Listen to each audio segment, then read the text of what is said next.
প্রধানমন্ত্রীর তথ্য সম্প্রচার উপদেষ্টা ডক্টর জায়েদুর রহমান বলেছেন, স্থানীয় সরকার নির্বাচন নির্দলীয় হবে। যে কেউ ব্যক্তিগত পরিচয়ে নির্বাচনে অংশ নেবেন, সেক্ষেত্রে সরকার কোনো বাধা দেবে না। সরকারের বিভিন্ন কার্যক্রমের অগ্রগতি নিয়ে সচিবালয়ের ব্রিফিংয়ে এ কথা বলেন তিনি। তথ্য উপদেষ্টা আরও বলেন, যেহেতু আওয়ামী লীগের কার্যক্রম নিষিদ্ধ আছে, সে কারণে আওয়ামী লীগের পদ পদবি ব্যবহার করে নির্বাচনে অংশ নেওয়ার সুযোগ নেই। তিনি বলেন, বাংলাদেশকে চাপে রাখার জন্য ভারত থেকে পুশিন হচ্ছে না, পশ্চিমবঙ্গ সরকারের নির্বাচনী ইশতেহারে থাকার কারণে তাদের সেই প্রতিশ্রুতির অংশ হিসেবেই এটি হচ্ছে। তবে শিগগিরই দুদেশের সরকারের মধ্যে আলোচনার মাধ্যমে এই সমস্যার সমাধান হবে।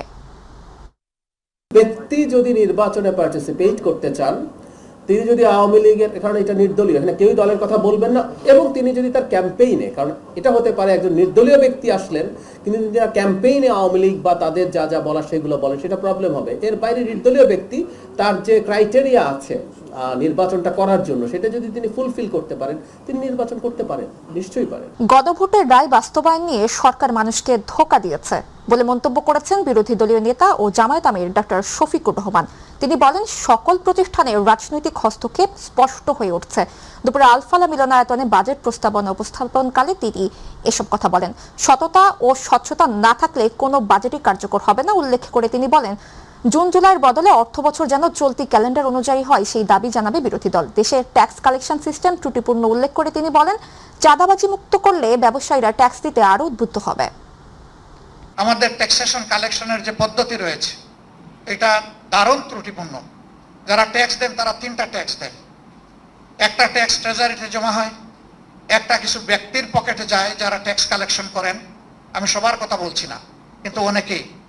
আরেকটা চাঁদাবাজদের পকেটে যায়, ব্যবসায়ীরা অতিষ্ঠ, যার কারণে ট্রেজারির ট্যাক্সটা তার টার্নওভার ভলিউমের দিক থেকে ছোট হয়ে আসে।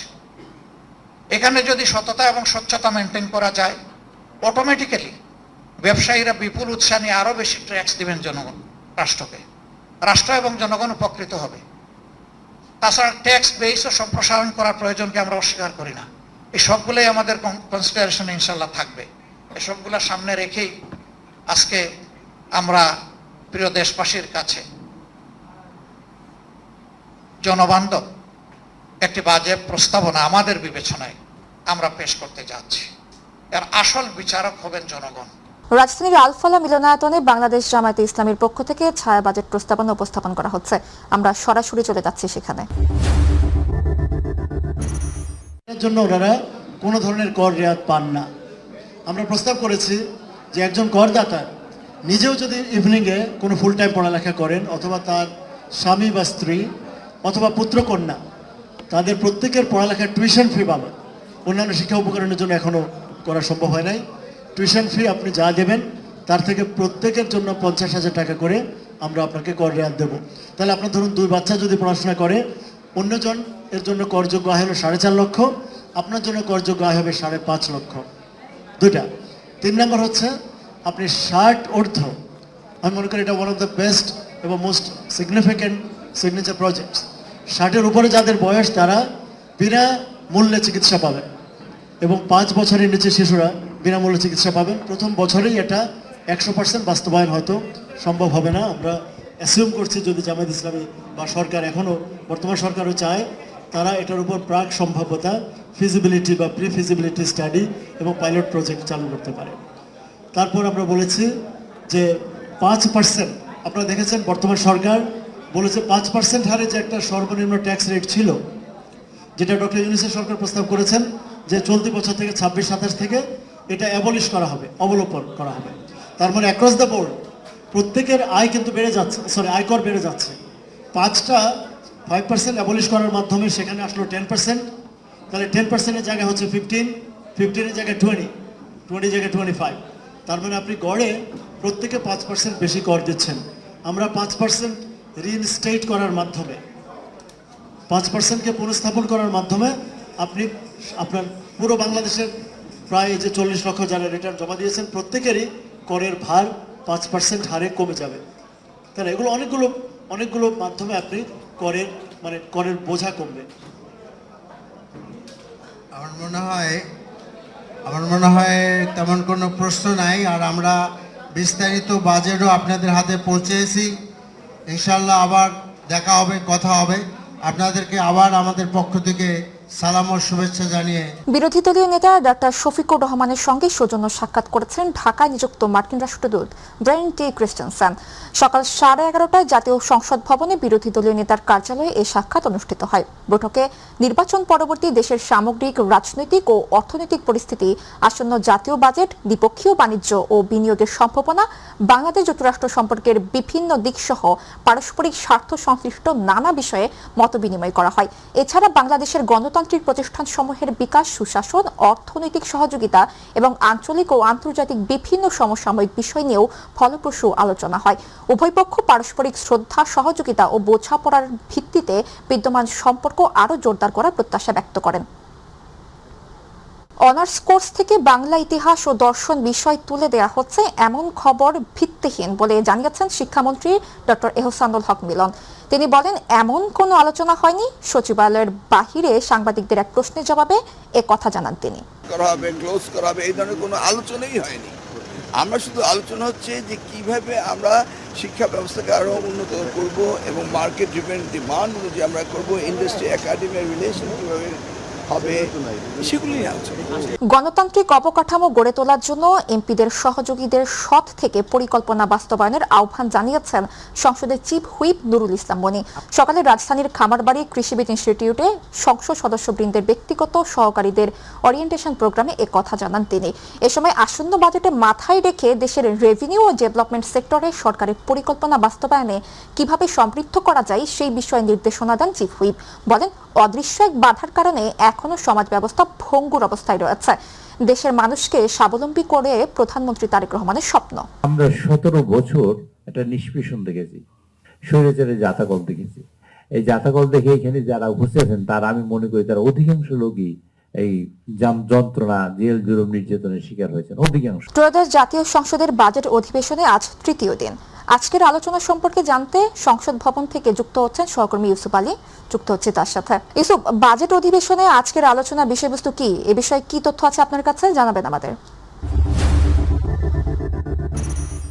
সাবরিনা, আপনাকে ধন্যবাদ। দুপুরের সংবাদে জাতীয় সংসদ ভবন থেকে বর্তমান সরকারের যে প্রথম বাজেটের যে অধিবেশন, এটি দ্বিতীয় অধিবেশন হলেও বাজেট অধিবেশন হিসেবে পরিচিত, যেহেতু বর্তমান সরকার দায়িত্ব নেয়ার পর চলতি অর্থ বছরের বাজেট ঘোষণা করতে হবে এই জুন মাসের মধ্যেই।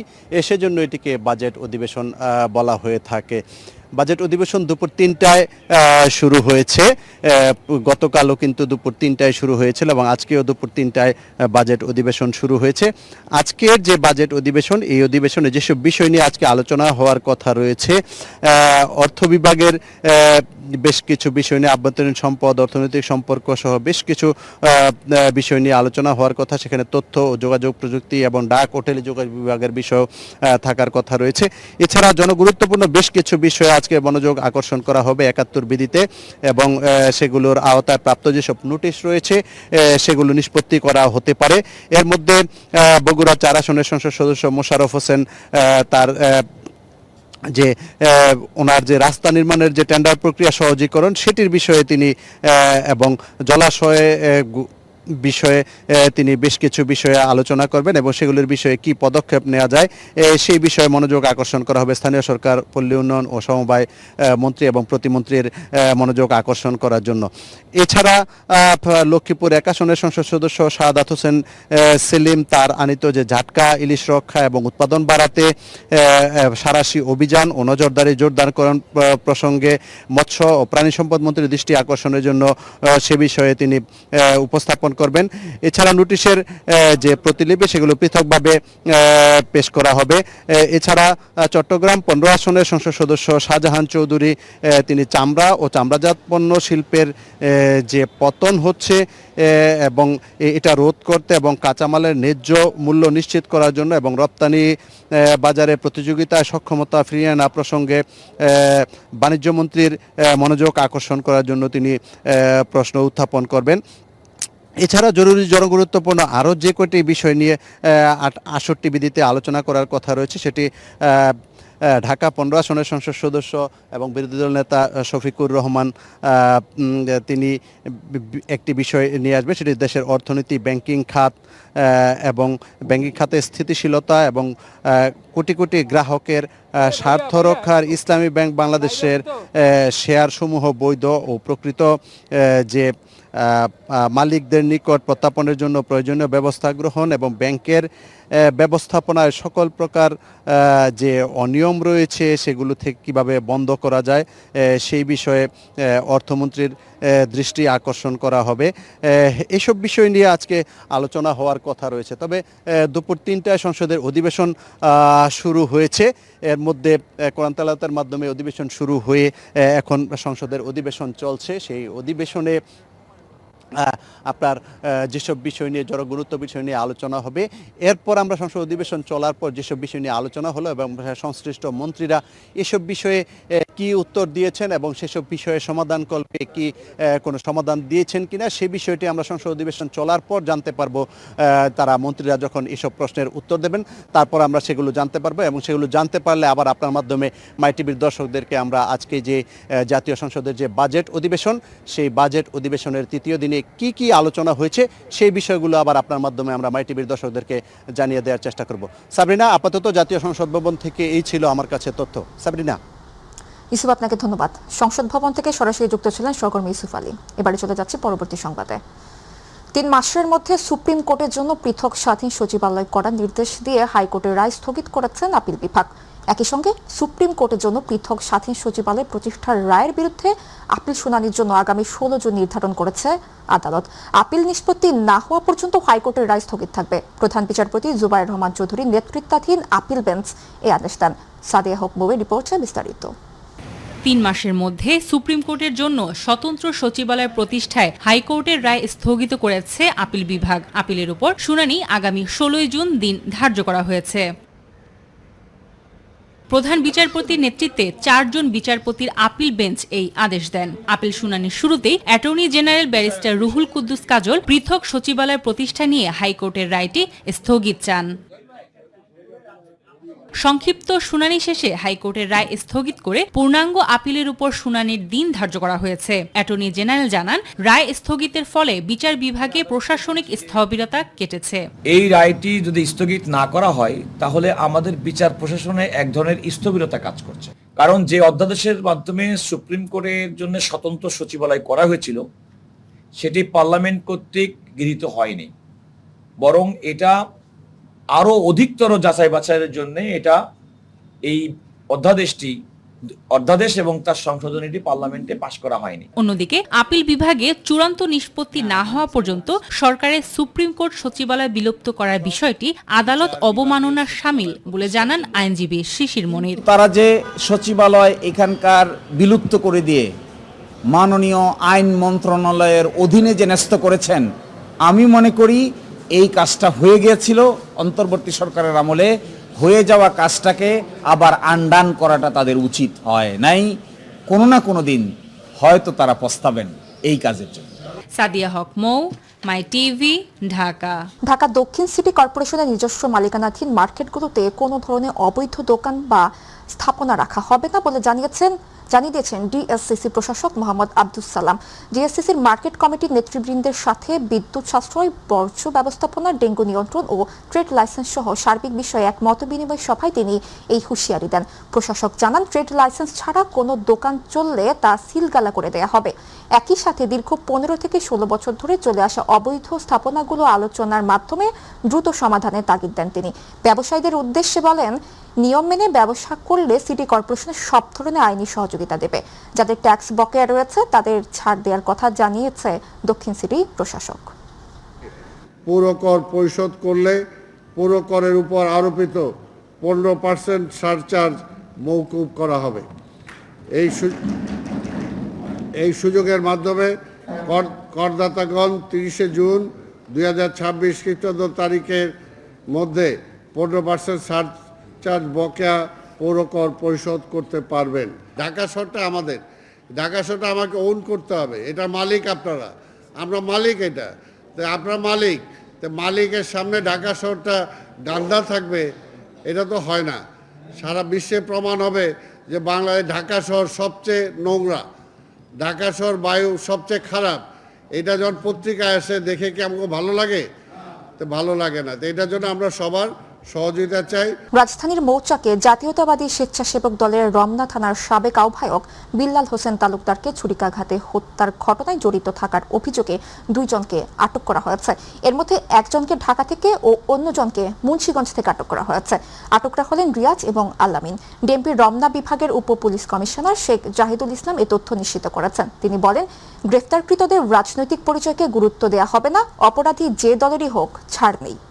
রাজনৈতিক পরিচয়টা এখনো আমাদের কাছে স্পষ্ট না, তবে আমি বললাম যে ঘটনার সাথে একটি ঘটনা ঘটেছে, হত্যাকাণ্ডের ঘটনা। সেই ঘটনায় তাদের সম্পৃক্ততা যতটুকু সেইটুকু অনুযায়ী তাদের বিরুদ্ধে আইনানুগ ব্যবস্থা গ্রহণ করা। প্রধানমন্ত্রী তারেক রহমানের সভাপতিত্বে মন্ত্রিপরিষদ বিভাগে সরকারের 4র্থ একনেক সভা অনুষ্ঠিত হয়েছে।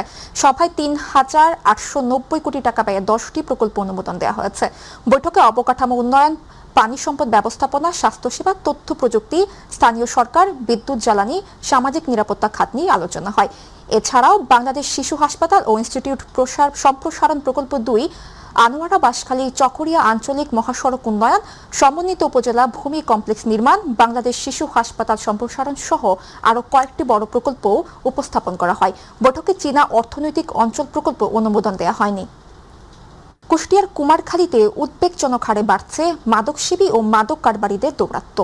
বিশেষ করে ইয়াবার বিস্তারে বিপদগামী হচ্ছে তরুণ সমাজ। স্থানীয়দের অভিযোগ, মাদকের কারণে বাড়ছে সামাজিক অস্থিরতা, অপরাধ এবং পারিবারিক সংকট। কুমারখালী থেকে বিস্তারিত জানাচ্ছে দীপু খন্দকার।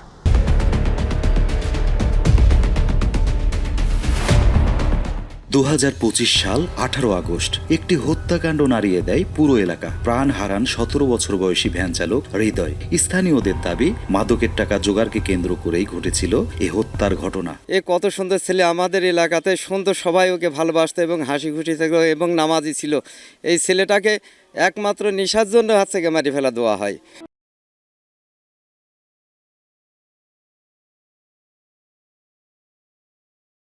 উপজেলায় উঠতি বয়সী কিশোর ও যুবকদের মধ্যে মাদক সেবনের প্রবণতা বাড়ার সঙ্গে সঙ্গে বাড়ছে চুরি, ছিনতাই সহ নানা ধরনের অপরাধ। 14 বছরের বয়স থেকে শুরু করে 70 বছরের মানুষ মাদকের সাথে জড়িত, মাদক সেবন করতেছে এবং বিভিন্ন উপায়ে মাদক এদের কাছে পৌঁছাচ্ছে। নিজের মাকে আঘাত করতেছে, বাবাকে হত্যা করতেছে এই মাদকের আসক্তির কারণে। এজন্য আমি প্রশাসনকে বলবো, যারা দেশে যারা দায়িত্বশীল আছে তাদেরকে উদ্যত আহ্বান জানাবো, এই মাদকের বিরুদ্ধে জোরালো ভূমিকা নিতে হবে। শুরুটা হয় কৌতূহল, বন্ধুদের প্ররোচনা কিংবা মানসিক চাপ থেকে, তবে একসময় তা ভয়াবহ আসক্তিতে পরিণত হয়। মাদকাসক্তদের ভাষ্য,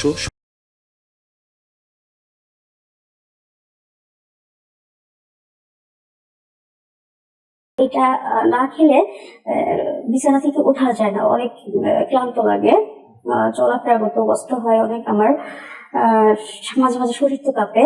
টাকা না থাকলে বাড়ি থেকে মারামারি ঝামেলা গ্যাঞ্জাম করে নিয়ে আসে, না থাকলে যদি কারোর কাছ থেকে পাই খাই, নাহলে সেভাবে চেষ্টা করে। একটাই কথা যে আমরা তো ভুল করে ফেলছি, এখন আমাদের যেসব ছোট ভাই ব্রাদার আছে এরা যেন কোনোদিন এইসব নেশার মধ্যে জড়ায় না পড়ে। বেদনা আর মাদকের অভিশাপের বিরুদ্ধে ক্ষোভের কথা তুলে ধরেছেন নিহত হৃদয়ের স্বজনরা। আমি আবার 2 দিন কাজে যাই নাই, ও কাছে আব্বু বাড়িতে ভ্যান পরিয়ে রয়েছে, দাও আমি গাড়িটা নিয়ে একটু বাজারে যাই। ভ্যান নিয়ে যাওয়ার পরে ওরা ষড়যন্ত্র করে নিয়ে গেছে। ওরা কোনো কথা বলল না, আমার বেটাও কোনো কথা বলল না, তখন ওরা চলে গেল। তার 5-6 দিন পরেই আমার বেটার মারছে। সচেতন মহলের মধ্যে শুধু আইন শৃঙ্খলা বাহিনীর অভিযান নয়, মাদক প্রতিরোধে প্রয়োজন সমন্বিত উদ্যোগ। মাদক বিষয়ে আমরা জরিমানা করেছি এবং জেল পর্যন্ত দিয়েছি এবং আমাদের এই অভিযান চলমান আছে। আমরা যখনই অভিযোগ পাচ্ছি সেই অনুযায়ী আমরা ব্যবস্থা গ্রহণ করছি। মাদক নিয়ন্ত্রণে উপজেলা প্রশাসনের পাশাপাশি আইন শৃঙ্খলা বাহিনীও নিয়মিত অভিযান পরিচালনা করছেন বলে জানিয়েছে পুলিশ। 40 বছরের ভিতরে যারা, ওরা পেশাদার বিক্রেতা হিসাবে আছে এবং পূর্ব থেকে বিক্রেতা। যখনই তারা জেল হাজত থেকে বাইরে হয় তখন পুনরায় তাকে আবার ওয়াশ করে বা আমাদের সোর্সের মাধ্যমে সোর্সিং করে যে তাকে কীভাবে আবার রিকভারি সহ মাল সহ আটক করা যায়, তার জন্য আমরা প্রয়োজনীয় পদক্ষেপ গ্রহণ করি। মাদকের বিরুদ্ধে এখনই কঠোর না হলে ভবিষ্যৎ প্রজন্ম আরও বড় ঝুঁকির মুখে পড়তে পারে। মাদক সেবন এবং মাদক ব্যবসা বন্ধ করা গেলে সমাজ এবং দেশ সুন্দর হবে, এমনই ধারণা করছেন সচেতন মহল। কুষ্টিয়ার কুমারখালী থেকে লিফু খন্দকার, মাই টিভি। সাতক্ষীরার আমের বাজারগুলোতে বছরের এই সময় যেখানে ক্রেতা বিক্রেতাদের হাট থাকে মুখর থাকার কথা, সেখানে এখন দেখা দিচ্ছে ভিন্ন চিত্র। বাজারে আম থাকলেও নেই ক্রেতা, ফলে ন্যায্য মূল্য না পেয়ে লোকসানের আশঙ্কায় দিন কাটছে আম চাষি ব্যবসায়ীদের। এমন পরিস্থিতিতে উৎপাদন খরচ তুলতে পারবেন কিনা তা নিয়েও রয়েছে উদ্বেগ। সাতক্ষীরা প্রতিনিধি ফয়জুল হক বাবুর তথ্য চিত্রে আরো জানাচ্ছেন তামান্না সাদিকা। সাতক্ষীরার অন্যতম বৃহৎ আমের পাইকারি বাজার সুলতানপুর বড় বাজার। মৌসুমের শুরুতে বাজারে ক্রেতাদের উপস্থিতি থাকলেও বর্তমানে দেখা দিয়েছে ক্রেতা সংকট। প্রতিদিন শত শত মন আম বাজারে এলেও প্রত্যাশা অনুযায়ী হচ্ছে না বিক্রি, ফলে কাঙ্ক্ষিত দাম পাচ্ছে না বলে অভিযোগ বিক্রেতাদের। এক ভ্যান আম বিক্রি করে হয়তো 10,000 টাকা 8,000 টাকা বিক্রি হচ্ছে, কিন্তু হিসাব করলে দেখা যায় খরচ দিয়ে তাদের ডিমারেজ। বাজার থেকে অনলাইন পেটে আম না কেনার কারণে আমের বাজার জাম হয়ে গেছে, দাম অনেক কমে গেছে। চাষিরা বলছেন গত বছর এই সময় যে আম 2,500 থেকে 3,500 টাকায় বিক্রি হয়েছে, এবার সেই আম বিক্রি করতে হচ্ছে 1,200 থেকে 2,400 টাকায়। উৎপাদন খরচ, পরিচর্যা ও শ্রমিক ব্যয় উঠানো নিয়ে এখন চিন্তিত তারা। কোনো পাইকার নেই। এই আমটা গত বছর আপনার 3,000 থেকে 3,200 টাকা বিক্রি হয়েছিল, কিন্তু এবছর 12 থেকে 1600-র ভিতরে বিক্রি হচ্ছে। আমের কোনো দাম পাওয়া যাচ্ছে না, কোনো ঢাকার কোনো ক্রেতারা আসছে মালে হাত দিচ্ছে, তাই কি মনের মতো দাম বলতেছে, কিন্তু আমাদের সব লস। বাইরে যারা ক্রেতা আসতেছে তারা পছন্দ করতেছে না, আম বিক্রি নাই।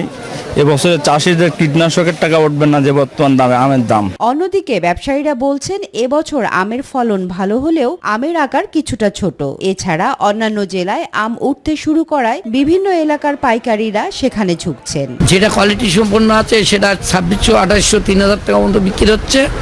যে আমগুলা খারাপ, 4-5 কেজি কালো, ওই হপারের দাগ আছে, এগুলো 1200 থেকে 2,000 টাকা বিক্রি। দ্রুত বাজার পরিস্থিতি উন্নতি না হলে বড় ধরনের আর্থিক ক্ষতির মুখে পড়তে পারেন আম ব্যবসায়ীরা। তামান্না সাদিকা, মাই টিভি।